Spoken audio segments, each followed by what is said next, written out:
Hello everyone, कैसे हैं आप सब। आई होप आप सब अच्छे होंगे। मैं हूं स्वाति सेजवानी, स्वागत करती हूं आपका उदित फार्मेसी के यूट्यूब चैनल पे। हम लोग पढ़ने जा रहे हैं pharmacy law and ethics subject जो है आपके सेकेंड ईयर का, उसके बारे में। आज हम पढ़ने वाले हैं चैप्टर 1 का टॉपिक जो है जनरल प्रिंसिपल्स ऑफ लॉ। इसके पहले वाले पीपीटी में या पहले वाले लेक्चर में मैं आपसे डिस्कस कर चुकी हूँ आपके फार्मेसी लॉ एंड एथिक्स का पूरा सिलेबस। आज हम चैप्टर 1 का फर्स्ट टॉपिक डिस्कस करने वाले हैं, general principles of law. Generally इस पे क्वेश्चन पूछा जाता है, शॉर्ट नोट भी आ जाता है, लॉन्ग आंसर भी आ जाता है। कई बार सिर्फ ऐसा पूछा जाता है, राइट एनी 3 फंक्शंस या एनी 3 प्रिंसिपल्स ऑफ लॉ। तो आपको जितने भी लॉ हैं उनमें से कोई 3 या 4 लिखने पड़ते हैं। तो आइए स्टार्ट करते हैं। जनरल प्रिंसिपल्स ऑफ लॉ शुरू करने से पहले कई बार क्वेश्चन आता है लॉ एंड एथिक्स की डेफिनेशन के बारे में भी। तो बेसिक हम लोग पहले पढ़ेंगे, उसके बाद हम लोग जनरल प्रिंसिपल्स पढ़ेंगे लॉ के। तो न्यू सब्जेक्ट जब भी हम शुरू करते हैं तो पहले हमें उस सब्जेक्ट का मतलब पता होना चाहिए, तभी हम आगे उसके डीप कोर स्टडी कर पाएंगे, है ना। तो हमारा सब्जेक्ट क्या है? Pharmacy law and ethics. ठीक है, तो लॉ एंड एथिक्स क्या होते हैं वो अभी हम समझेंगे, तभी हम फार्मेसी लॉ एंड एथिक्स पढ़ पाएंगे।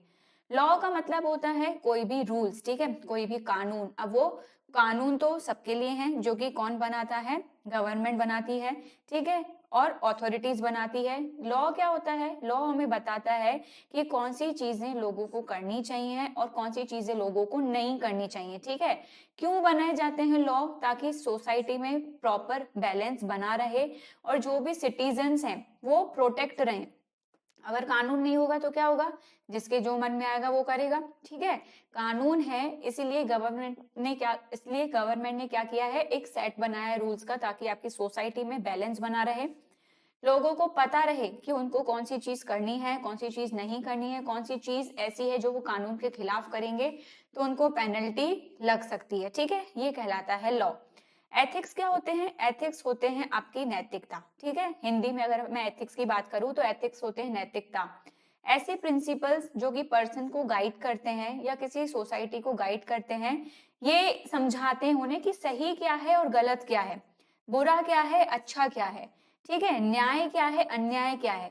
जब किसी पर्सन को ये समझ आता है, इसका मतलब है कि वो एथिकल पर्सन है, उसे हम कहते हैं एथिक्स। तो ये जो लॉ एंड एथिक्स है, ये आपस में एक दूसरे से जुड़े रहते हैं और सोसाइटी को मेंटेन करके चलते हैं। अब हमारा सब्जेक्ट क्या है? हमारा सब्जेक्ट है फार्मेसी लॉ एंड एथिक्स। तो ऐसे लॉ और ऐसे एथिक्स जो कि फार्मेसी से जुड़े हैं, जो कि ड्रग्स से जुड़े हैं, डोजेज फॉर्म से जुड़े हैं, वो हमको पढ़ने हैं इस पूरे सब्जेक्ट में, जिसका नाम है फार्मेसी लॉ एंड एथिक्स, ठीक है। आगे बढ़ते हैं। मेनली हमें पढ़ने हैं जनरल प्रिंसिपल्स ऑफ लॉ के, लॉ के प्रिंसिपल क्या क्या होते हैं। तो ये कुछ लॉ के प्रिंसिपल्स हैं, जैसे कि principle of supremacy, principle of democracy, principle of justice, principle of constitutionalism, principle of liberty, principle of equality और प्रिंसिपल ऑफ फ्रेटर्निटी। अभी हम सारे प्रिंसिपल्स को एक एक करके डिटेल में देखेंगे, ठीक है। चलो आगे बढ़ते हैं। आगे बढ़ने से पहले मैं आपको डिटेल देना चाहूंगी हमारे उदित फार्मेसी के ऑनलाइन लर्निंग प्लेटफॉर्म के बारे में। उदित फार्मेसी प्रिपरेशन कराते हैं आपको D form first year, D form second year की, ठीक है। हम आपको सारे नोट्स प्रोवाइड कराते हैं, hard copy study material provide कराते हैं। गवर्नमेंट फार्मासिस्ट की अगर आप प्रिपरेशन कर रहे हो, एग्जिट एग्जाम की प्रिपरेशन कर रहे हो, जो भी कोर्स आप प्रिपेयर कर रहे हो, हम आपके लिए उसको पूरा पर्टिकुलर गाइडेंस देते हैं, ठीक है। आपको प्ले स्टोर में जाना है, उदित फार्मेसी के ऐप को इंस्टॉल करना है, ठीक है। इंस्टॉल करने के बाद आपके सामने सारे कोर्सेज आ जाएंगे। जैसे ही आप लॉग इन कर लोगे, आप अपना मनपसंद कोर्स खरीद सकते हो। कोई भी दिक्कत आ रही है, नीचे दिए गए नंबर पे कांटेक्ट कर सकते हो। सुबह 8 से शाम के 6 बजे तक आपकी पूरी सहायता की जाएगी। चलो अपन आगे बढ़ते हैं। सबसे पहला प्रिंसिपल है प्रिंसिपल ऑफ सुप्रीमेसी।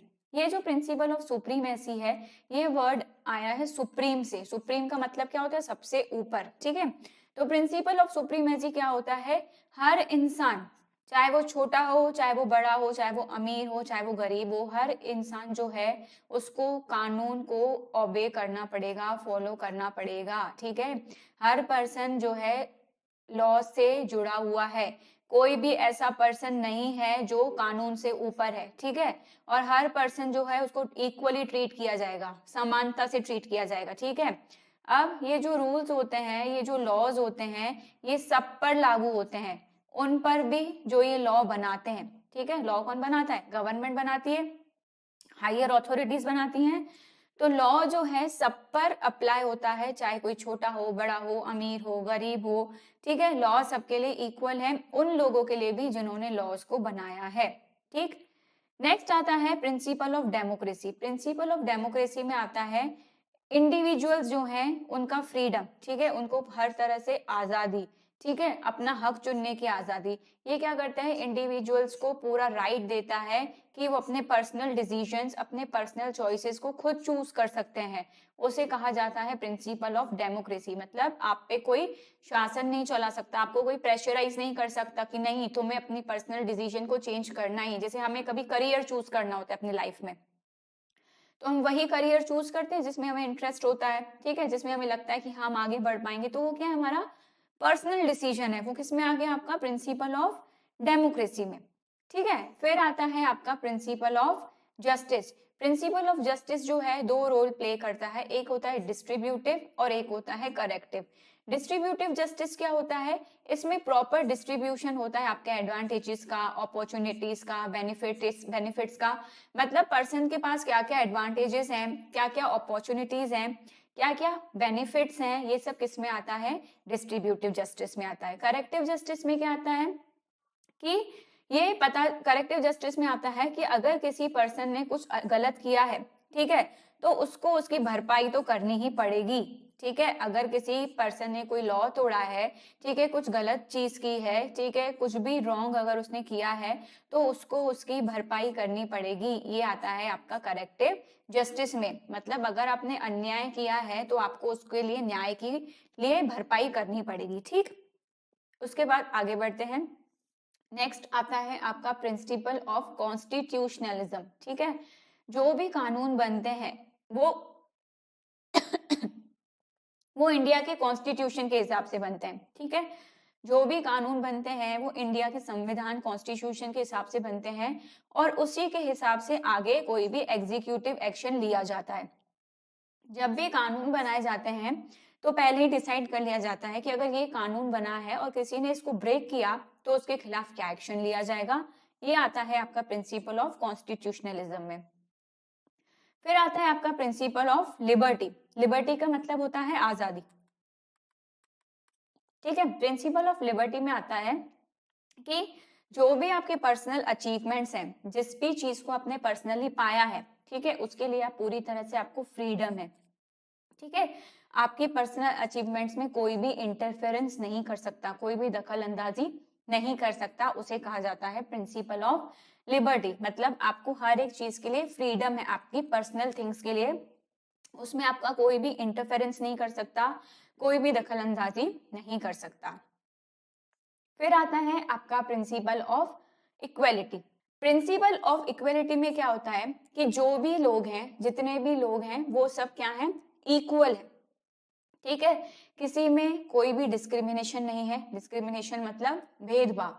अब कई बार आपने देखा होगा कई तरह का डिस्क्रिमिनेशन होता है, कास्ट में, क्लास में, ठीक है, स्टेटस में। तो प्रिंसिपल ऑफ इक्वेलिटी हमें क्या बताता है कि एलिमिनेशन, किसी भी तरह का डिस्क्रिमिनेशन नहीं होगा, ठीक है। हर एक भेदभाव को एलिमिनेट कर दिया जाएगा, ठीक है। कोई भी अगर इम्बैलेंस है तो उसको करेक्ट किया जाएगा। हर किसी को इक्वल अपॉर्चुनिटीज प्रोवाइड की जाएंगी।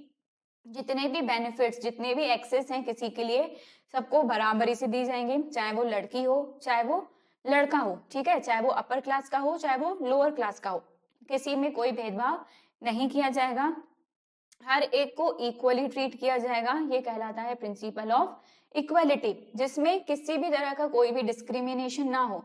जब हम इन सारी चीजों को एलिमिनेट कर देंगे, ठीक है, इम्बैलेंस जो है आपकी सोसाइटी में, आपकी जहां रह रहे हो एनवायरमेंट में, हट जाएगा। सबको इक्वल अपॉर्चुनिटीज, एक्सेस, बेनिफिट्स दिए जाएंगे। उसको कहा जाता है प्रिंसिपल ऑफ इक्वालिटी। उसके बाद लास्ट प्रिंसिपल आता है प्रिंसिपल ऑफ फ्रेटर्निटी। फ्रेटर्निटी का मतलब होता है भाईचारा, ठीक है। प्रिंसिपल ऑफ फ्रेटर्निटी का मेन एम है कि पीसफुल कोएग्जिस्टेंस को बनाए रखना। पीसफुल कोएग्जिस्टेंस मतलब जितने भी लोग आपस में रह रहे हैं उनमें पीस बना रहे, पीस का मतलब शांति बनी रहे, है ना। जितने भी लोग आपस में या आसपास के इन्वायरमेंट में रह रहे हैं वो शांति से रहें, ताकि फ्रेटर्निटी बनी रहे। फ्रेटर्निटी मतलब भाईचारा बना रहे, बंधुत्व बना रहे। बंधुत्व समझते हो ना, मतलब फ्रेंडशिप जैसे इन्वायरमेंट में रहें, ताकि कोई भी अपने आप को उसमें से एक्सक्लूजन न समझे, मतलब ऐसा ना समझे कि ये लोग अलग हैं, ये मुझे अलग ट्रीट करते हैं, ये मुझे थोड़ा कम समझते हैं, ठीक है। तो ये प्रिंसिपल ऑफ फ्रेटर्निटी क्यों जरूरी है, ताकि लोग एक्सक्लूडेड ना फील करें, डिस्क्रिमिनेटेड फील ना करें, मतलब भेदभाव वाली फीलिंग उनमें ना आए, ठीक है। उनको ऐसा ना लगे कि वो मुझे अलग से ट्रीट कर रहे हैं। इसीलिए principle of fraternity, principle of भाईचारा अगर मैं कहूँ, बंधुत्व कहूँ, तो उसको बनाया गया है। ये थे प्रिंसिपल्स ऑफ लॉ। इसको अगर आप इतना आंसर लिख देते हो किसी भी शॉर्ट नोट में, तो आपको पूरे के पूरे मार्क्स मिलेंगे, कोई भी आपके मार्क्स कट नहीं कर सकता। नेक्स्ट पार्ट के लिए मिलते हैं नेक्स्ट क्लास में। आज के लिए बस इतना ही। Thank you so much.